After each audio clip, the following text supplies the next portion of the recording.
अस्सलामुअलैकुम गाइस, उम्मीद करती हूँ आप सब खैरियत से होंगे। आप में से बहुत से स्टूडेंट मुझसे क्वेश्चन पूछ रहे थे कि मैं अपने एमटीकेट की रूटीन शेयर करूँ, अपना टाइम टेबल बताऊँ, किस तरह मैंने पूरा गैप शेयर गुजारा। So in this video I will share my routine. Video को कंप्लीट देखिएगा और कुछ मैं आपको इसके अंदर इंपॉर्टेंट टिप्स भी दूँगी कि किन बातों को आपने ध्यान में रखते हुए अपनी रूटीन बनानी होती है। सो वीडियो को एंड तक देखिएगा और अगर वीडियो अच्छी लगी तो अपने फ्रेंड्स के साथ शेयर कीजिएगा। So let's start. सबसे पहले तो मैं आप लोगों को अपनी रूटीन बताऊंगी। उसके बाद सेकंड पार्ट में, वीडियो के सेकंड पार्ट में मैं आप लोगों के साथ कुछ टिप्स शेयर करूंगी जो कि टाइम टेबल बनाने के लिए बहुत ज़्यादा इंपॉर्टेंट होती हैं। सबसे पहले मैंने आपको बताऊं, मैंने 5 फरवरी को एमटीकेट की तैयारी जो है वो शुरू की थी 2020 में। सबसे पहले मैंने लेक्चर्स लेना स्टार्ट किए थे। उस टाइम जब मैं लेक्चर्स लेती थी तो मैं कोई भी चीज़ों को मेमोराइज़ वगैरह नहीं थी करती। सिर्फ़ और सिर्फ मैं लेक्चर्स लेती थी, लेक्चर्स को नोट करती थी और एक दफ़ा अपनी बुक से पीटीबी से रीड कर लेती थी ताकि वो बातें मेरे जहन में एक दफ़ा कंफर्म हो जाएं। और मैंने लेक्चर्स नोट भी किए होते थे तो मैं लेक्चर्स को रीड करती रहती होती थी, यानी कि उस टाइम कोई चीज़ें मेमोराइज़ नहीं थी करती। किप्स के जो केमिस्ट्री के लेक्चर्स थे वो ऐसा मुझे पसंद नहीं थे, तो उनको मैं इतना ज़्यादा प्रेफर नहीं थी करती, नहीं मैंने इतने ज़्यादा यूज़ किए थे। जब मैंने आपको केमिस्ट्री का चैनल बताया था अरविंद अरोड़ा का, मैंने वहीं से केमिस्ट्री के लेक्चर्स लिए थे। सो ये आपकी मर्ज़ी, आप कहाँ से ले रहे हो। बाकी फिज़िक्स के और बायोलॉजी के और इंग्लिश के लेक्चर्स मैंने किप्स के लिए थे, क्योंकि मैंने 2020 में स्टेप से प्रिपरेशन की थी, इसलिए मैंने 2000 मतलब जब दोबारा अपनी रिपीट किया तब मैंने किप्स के लेक्चर्स को प्रेफर किया, क्योंकि मैंने दोबारा उन लेक्चर्स को लेने का प्रेफर नहीं किया। सो मैंने उन लेक्चर्स को इस तरह से लेती थी कि अगर कोई चैप्टर लंबा है तो उसको 4 to 5 डेज़ में कंप्लीट कर लेती थी, और अगर कोई छोटा चैप्टर है यानी कि उसके टॉपिक्स कम है सिलेबस के अंदर, तो उन टॉपिक्स को मैं 2 से 3 दिन के अंदर कवर कर लेती होती थी। मैंने स्टार्ट से कुछ रिलैक्स चली थी, यानी कि स्टार्ट से मैंने अपने आपको बर्डनाइज नहीं था किया कि मैं एक दिन के अंदर पूरे पूरे चैप्टर के लेक्चर ले लूँ, बल्कि मैंने अपने कॉन्सेप्ट्स को क्लियर करने को फोकस किया था, यानी कि हर चीज़ मेरी क्लियर हो जाए, मुझे एंड पे जाके किसी भी कॉन्सेप्ट वाले मतलब जो इशू होता है वो मुझे ना हो। मैंने स्टार्ट से अपने कॉन्सेप्ट बहुत ज़्यादा फोकस किया था कि हर चीज़ बिल्कुल क्लियर हो जाए। मैं आप लोगों को भी यही एडवाइस करूँगी। सो उस टाइम मैंने कोई भी चीज़ को मेमोराइज़ वगैरह नहीं था किया। ऑलमोस्ट 25 फरवरी को मेरे लेक्चर सारी बुक से कंप्लीट हो गए थे, और उसके बाद मैंने फिर जो प्रैक्टिस और जो मेमोराइजेशन होती है और जो टेस्ट वगैरह होते हैं वो स्टार्ट किए थे। सईद एमटीकेट ने भी 26 मार्च को टेस्ट शेयर करना स्टार्ट कर दिए थे। साथ ही साथ मैंने भी सॉल्व करना स्टार्ट कर दिए थे। जो उन्होंने एकेडमी का शेड्यूल SOS शेयर करते थे, वो जो उन्होंने शेड्यूल शेयर किया था मैंने एज इट इज़ वही शेड्यूल यूज़ किया था और अपनी एमटीकेट की मतलब टेस्ट वगैरह सॉल्व करने के लिए। उस दिन ये उनका स्टार्ट भी इस तरह होता था क्योंकि वो अर्ली प्रेप सेशन था, तो एक दिन के अंदर एक बुक का टेस्ट होता था। मेरी तो किताबों पर गिरफ्त मजबूत थी, इतनी ज़्यादा नहीं थी लेकिन फिर भी अच्छी थी, तो मैंने अपना शेड्यूल थोड़ा सा चेंज कर लिया था। तो किसी दिन अगर इस तरह से हो कि अगर वो चैप्टर मुझे आ रहा है तो मैं एक दिन के अंदर 2 कर लेती होती थी। अगर कोई टॉपिक ईजी होता और मुझे उस पर अच्छी गिरफ्त होती तो मैं उसको 2 टॉपिक्स एक दिन के अंदर रख लेती होती थी, यानी कि 2 चैप्टर्स एक बुक के रख लेती होती थी। इस तरह से मैं शेड्यूल करके मैंने अपने सारे टेस्ट सॉल्व किए थे। जब मैं टेस्ट पहली दफ़ा सॉल्व किए थे तब मैंने फेडरल की बुक्स नहीं थी यूज़ की, उस टाइम मैंने सिर्फ पीटीबी की ही यूज़ की थी। और उस टाइम मैंने एक प्रैक्टिस बुक्स, यानी कि मैंने उस टाइम प्रैक्टिस बुक्स कोई भी नहीं थी यूज़ की, मैंने उस टाइम स्टेप के test as a practice solve करती थी। यानी कि जब आप चैप्टर को पढ़ते हो, टीचर्स के लेक्चर्स मतलब रीड आउट करते हो, उसके बाद आपने प्रैक्टिस कहीं से करनी होती है, तो मैं वो स्टेप के टेस्ट सॉल्व करके अपनी प्रैक्टिस करती होती थी, क्योंकि स्टेप की प्रैक्टिस बुक्स कंपेयर करें तो काफ़ी इजी हैं, तो इसलिए मैं उनके टेस्ट सॉल्व करके अपनी प्रैक्टिस करती होती थी। या आप लोगों को भी यही एडवाइस करूँगी कि स्टेप के टेस्ट सॉल्व करें as compare to practice book. उसके बाद ऑलमोस्ट अप्रैल और मई के स्टार्ट में ये टेस्ट ख़त्म हो गए थे। उसके बाद जो है वो नेक्स्ट शेड्यूल शुरू हुआ था, वो कि अर्ली प्रेप सेशन का फ़ेज़ 2 था, जिसके अंदर उन्होंने दोबारा CTS किया था अर्ली प्रेप सेशन का फ़ेज़ 2 का। उसका शेड्यूल मेरे पास है, मैं आप लोगों के साथ शेयर करूँगी। ये आपको नज़र आ रहा है कि ये schedule early prep session phase 2 का है। ये ऑलमोस्ट जून के स्टार्ट पे हुआ था। उसके मतलब मेरे पास ये टेस्ट सेशन यकम जून को स्टार्ट हुआ था, तो मेरा जो मैंने अर्ली प्रेप सेशन किया था वो 5 मई को ही कंप्लीट हो गया था। मेरे पास अंदर 25 to 26 डेज़ थे। तो उसके अंदर मैंने क्या किया था कि मैंने एक दफ़ा सिलेबस रिवाइज कर लिया हुआ था। 2020 के अंदर जो किप्स के सारे लास्ट पे टेस्ट सेशन हुआ था, यानी कि स्विफ्ट टेस्ट हुए थे, क्वार्टर टेस्ट हुए थे, हाफ बुक टेस्ट और फुल बुक टेस्ट, वो कंप्लीट टेस्ट अवेलेबल थे सईद एमटीकेट की वेबसाइट पे। मैंने उन दिनों वो टेस्ट सॉल्व किए थे अपने आप को जज करने के लिए कि मेरी एमसीक्यूज़ पे कितनी गिरफ्त मजबूत है और मुझे कितनी और स्ट्रॉन्ग करने की ज़रूरत है। तो मैंने अपने आप को जज करने के लिए उन दिनों वो टेस्ट सॉल्व किए थे और उसने मुझे बहुत ज़्यादा हेल्प आउट किया था, क्योंकि मुझे अपने वीक पॉइंट्स जो हैं वो बहुत अच्छी तरह पता चल गए थे, जिन पे मैंने बाद में वर्क किया था और बाद में मैं इंप्रूव कर गई थी। सो उसके अंदर मैंने उस मई के मंथ के अंदर मैंने वो टेस्ट सॉल्व किए थे और 1 जून को ये टेस्ट सेशन स्टार्ट हुआ था, तो साथ ही शेयर होना भी ग्रुप्स के अंदर स्टार्ट हो गया था। इसके अंदर जैसा शेड्यूल था वैसा ही शेड्यूल मैंने भी मतलब किया था। एक दिन इंग्लिश का और बायो का और एक दिन फिजिक्स का केमिस्ट्री का टेस्ट होता था। फिर एक दफ़ा सिलेबस वाइज कर लिया हुआ था, तो इसको लेकर चलने में कोई मसला नहीं था होता, तो मैं एज इट इसको फॉलो कर लेती होती थी। अगर किसी दिन मतलब मसला हो रहा है हेडेक का ज़्यादा, तो उस दिन कोई काम रह गया तो मैं फिर लास्ट 2 डेज़ के अंदर इसको कंप्लीट कर लेती होती थी। ये कंप्लीट शेड्यूल आपको नज़र आ रहा है। एक दिन के अंदर 2 बुक्स का टेस्ट होता था और दोनों बुक्स का एक चैप्टर होता था। सो वो बहुत इजीली कवर हो जाता था। ये टेस्ट सेशन जो है वो जून के लास्ट पे ही ख़त्म हो गया था, जून के लास्ट पे ख़त्म हो गया था। उसके बाद आ गया जुलाई के अंदर इन्होंने लास्ट पे जाके रेगुलर सेशन स्टार्ट किया था। मैंने भी वो नहीं था स्टार्ट किया, अगेन मेरे पास जुलाई का एक मंथ था, तो मैंने खुद दोबारा सिलेबस रिवाइज़ करना स्टार्ट किया था अपने अगेन वीक टॉपिक्स को, कि मैं दोबारा उनको एक दफ़ा वर्कआउट करूँ उनके ऊपर, ताकि कोई भी वीक पॉइंट मेरा ना रह जाए। तो मैंने जुलाई के अंदर दोबारा उनको सॉल्व किया था। जो सीटीएस किप्स का 2020 में चला था, यानी कि अगस्त टू सितंबर में चला था, मैंने वो टेस्ट सेशन तब सॉल्व किया था। और उसके साथ मैंने तब प्रैक्टिस बुक्स भी यूज़ की थी किप्स की, तब मैंने उनकी प्रैक्टिस बुक्स यूज़ करके तो वो टेस्ट जो है वो सॉल्व किया करती थी उन दिनों के अंदर, यानी कि जुलाई के मंथ के अंदर।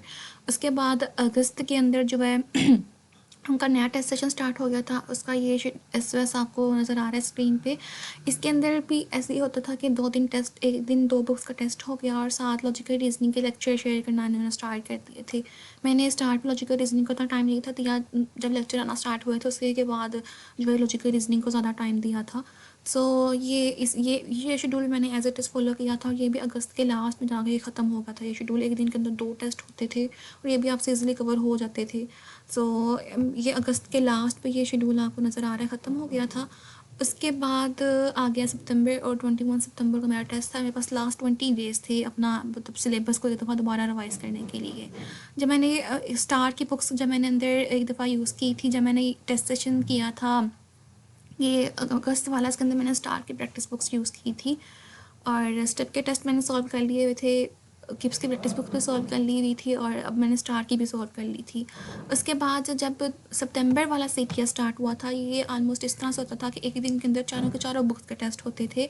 चारों के चारों बुक्स का एक चैप्टर होता था। केमिस्ट्री के तो स्पेशली 2 चैप्टर हो जाते थे। तो उसके अंदर इस तरह से मैं मतलब चारों के चारों बुक्स के टेस्ट कर लेती होती थी। मतलब काम सा थोड़ा लेंथी हो जाता था, लेकिन आपका सिलेबस इतना कवर अप हो गया होता है, आपकी रिवीजन स्ट्रॉन्ग हो गई होती है कि आपको कोई मुश्किल नहीं होती। ये 15 डेज़ का सेशन था, यानी कि 15 सितंबर तक का था ये सेशन। तो मैंने ये सेशन जो है वो मतलब साथ साथ ही मैंने ये इसको सॉल्व किया था इस सेशन को। जब मैंने ये सेशन सॉल्व किया था तब मैं साथ कोई प्रैक्टिस नहीं थी करती होती, सिर्फ मैं फेडरल की बुक्स और पंजाब की बुक्स और टीचर्स के लेक्चर जो से होते हैं वो यूज़ करती थी और उसके बाद टेस्ट सॉल्व करती थी, क्योंकि एक दिन के अंदर फिर इतना ज़्यादा टाइम नहीं ना होता आपके पास कि आप साथ प्रैक्टिस भी करो। और वैसे भी तब तक आपकी प्रैक्टिस अच्छी हो गई होती है, तब सिर्फ अपने आप को लास्ट स्टेज पे अपने आप को आपने रिवीजन स्ट्रॉन्ग करनी होती है। तो मैं बस ये टेस्ट सॉल्व करती होती थी और अगर कोई एमसीक्यूज़ गलत हो रहा है तो उसकी डिस्कशन देख ली कि ये एमसीक्यूज़ किस तरह से सॉल्व होगा। तो 15 डेज़ तक ये सॉल्व हो गया था।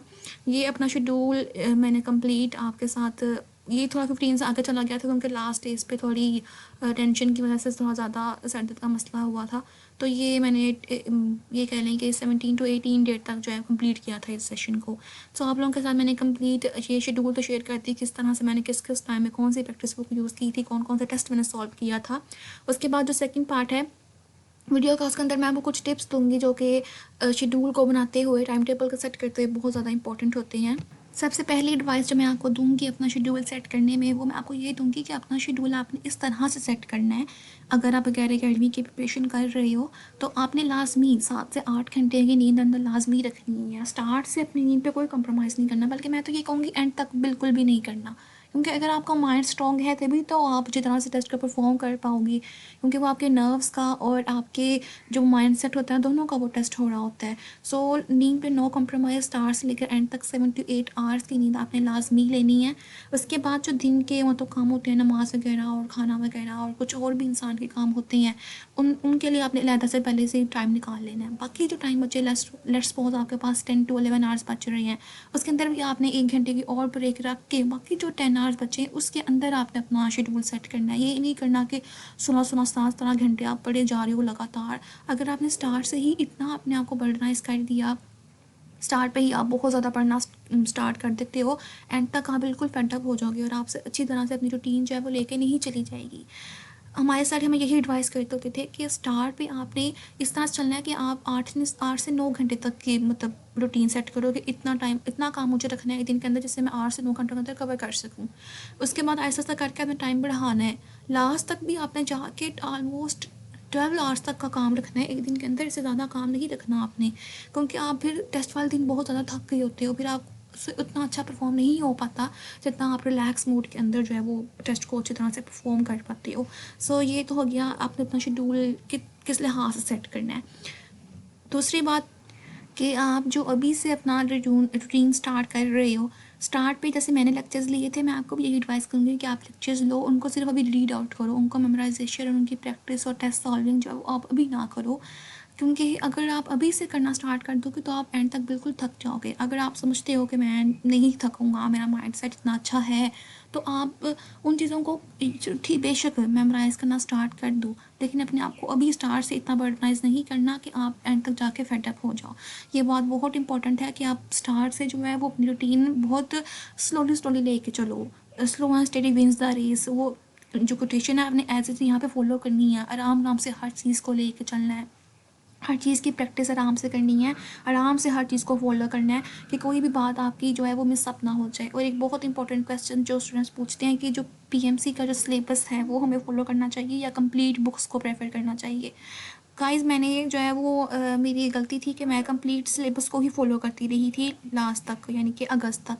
लेकिन जब सितंबर में टेस्ट होना शुरू हुए और पता चला कि जो है वो एक्स्ट्रा टॉपिक्स के अंदर से एमसीक्यूज़ बना रहे हैं, तो मैंने उस टाइम जो है वो एक्स्ट्रा टॉपिक्स को मैंने किया था। जो टॉपिक्स पीएमसी यूज़ कर रही थी मैंने सिर्फ उन टॉपिक्स को किया था, यानी कि उन चैप्टर्स को मैंने बायोलॉजी के स्पेशली और फिज़िक्स के कुछ टॉपिक्स थे उनको मैंने लास्ट पे किया था, मतलब मेमोराइज़ मैंने कर लिया था, क्योंकि वो कॉन्सेप्चुअल एमसीक्यूज़ तो होते नहीं थे उन टॉपिक्स के अंदर से, सिर्फ वो रट्टा बेस एमसीक्यूज़ बनाते थे उन टॉपिक्स के अंदर से। मैंने फिर उन लास्ट पे उन टॉपिक्स को मेमोराइज़ किया था। प्रैक्टिस वगैरह नहीं थी, इसलिए मैंने उनको मेमोराइज़ किया था उन टॉपिक्स को। सो आपको भी ये एडवाइस करूँ कि पीएमसी के सिलेबस को मत फॉलो कीजिएगा। भले ही जनवरी में वो नया सिलेबस रिलीज़ करने वाले हैं, लेकिन सिलेबस को मत फॉलो कीजिएगा। कंप्लीट सिलेबस आप अभी से लेकर चलिए, अपनी पूरी पूरी बुक्स आप प्रिपेयर कर लो। जो आपको लगता है कि टॉपिक्स जो हैं वो इस रिलेट कर रहे हैं दूसरे टॉपिक्स के साथ, ज़रा सा भी रिलेशन पैदा हो रहा है किसी टॉपिक्स का, तो आप लाजमी उनको करो। स्पेशली जो सेल बायोलॉजी और जो इस तरह के चैप्टर्स होते हैं उनको आप कंप्लीट करो। मैंने हिज एनवायरनमेंट जो बायोलॉजी के अंदर सेकेंड ईयर की बायोलॉजी के अंदर लास्ट वाला चैप्टर है 27 वाला, उसको भी आप करो। उसके अंदर जो सारे हैं ग्रास लैंड इकोसिस्टम वाला चैप्टर, उसको भी आप लाजमी करो। उसके अंदर से लास्ट ईयर वो बहुत सारे एमसीक्यूज़ बना रहे थे। मैं आपको एडवाइस करूँगी कि आप बायोलॉजी तो स्पेशली दोनों ईयर की कंप्लीट लेके चलो, उसके अंदर से कोई भी पोर्शन स्किप ना करो। प्लांटाई और जो एनिमिलिया वाले चैप्टर होते हैं, एनिमिलिया आप कर लो, प्लांटाई को भी आप रहने दो। अगर तो वो सिलेबस के अंदर आए तो आप फिर कर लेना, लेकिन जो एनिमिलिया है उसको भी आप कंप्लीट जो है वो अभी से कर लो, ताकि आपको एंड पे जाकर कोई भी प्रॉब्लम ना हो सिलेबस को लेके, कंप्लीट उनको करना। और चौथी एडवाइस मैं आपको ये करूँगी कि आप बायोलॉजी के जो चैप्टर्स प्रिपेयर कर रहे हो उसके अंदर आपने जो गूगल है उनको गूगल से लाजमी आपने कंसल्ट करना है उन टॉपिक्स को। स्पेशली जो वायरसेस वाला चैप्टर है उसको आपने लाजमी गूगल पे देखना है कि आपको क्या एक्स्ट्रा बातें पता चल रही हैं जो आपकी फेडरल के अंदर नहीं है, आपके पीटीबी के अंदर नहीं है, केपीके के अंदर भी नहीं है। आपने लाजमी उन बातों को देखना है वहाँ से, और अपनी बुक्स के ऊपर स्टिकी नोट्स अटैच करके उनको अपनी बुक के ऊपर आपने अटैच कर लेना है उन बातों को, ताकि आपको एंड पे जाके वो हेल्प करें। क्योंकि पीएमसी गूगल से बहुत सारी बातें उठा के आपके टेस्ट के अंदर डालती है, फिर आपको उन बातों का नहीं पता होता। सो आपने लाजमी उन बातों को जो है वो देखना है और अपनी बुक के अंदर लिखना है। सो फिज़िक्स की एक वेबसाइट होती है www.topper.com, वो आपने वेबसाइट फ़िज़िक्स के एमसीक्यूज़ के लिए लाजमी कंसल्ट करनी है। आप लास्ट ईयर के एमसीक्यूज़ देखो तो आपको पता चलेगा कुछ ऐसे एमसीक्यूज़ होते हैं जो आपकी समझ से बालातर होते हैं। वो एमसीक्यूज़ पीएमसी ने उस वेबसाइट से उठा के दिए थे। अगर भले ही वो इस साल ना दें उस वेबसाइट से, लेकिन आपको अंदाज़ा हो जाता है कि ये एमसीक्यूज़ इस तरह से हैं, मुझे किस तरह सॉल्व करना है इनको। आपकी फिर प्रैक्टिस अच्छी हो जाती है, और अगर उससे रिलेटेड एमसीक्यूज़ आ रहे हैं तो आपको उनको सॉल्व करने में जो है वो इजीनेस फील होती है। तो मैं आपको एडवाइस करूँगी कि topper.com से फिज़िक्स के एमसीक्यूज़ भी लाजमी सॉल्व करें। गाइस, मैं डिस्क्रिप्शन में कुछ मैं नोट्स वगैरह के लिंक दूँगी, आप वो लिंक पे चेक कीजिएगा। पीएमसी के जो लास्ट ईयर के एमसीक्यूज़ हमारे टेस्ट के अंदर आ रहे थे, यानी कि जो 30 डेज़ टेस्ट चलते रहे उनके अंदर जो MCQs थे मैं उनका भी लिंक शेयर करूँगी, आप उन MCQs को देखिएगा ताकि आपको पता चले कि किस तरह के MCQs जो है वो लास्ट ईयर आ रहे थे। और कुछ नोट्स के, स्पेशली फिजिक्स के फार्मूले के नोट्स हैं, उनका लिंक भी दूँगी। सो आप वो लिंक चेक कीजिएगा, वो आपकी हेल्प आउट करेंगे। और वीडियो थोड़ी सी लंबी होगी, इसके लिए सॉरी। और अगर वीडियो अच्छी लगे तो इसको अपने फ्रेंड्स के साथ ज़रूर शेयर कीजिएगा। अगर आपकी कोई भी क्वेरीज़ हैं तो आप मुझसे पूछ सकते हो कमेंट्स में, फेसबुक पे और इंस्टा पे पूछ सकते हो। Wish you best of luck. अल्लाह हाफिज़।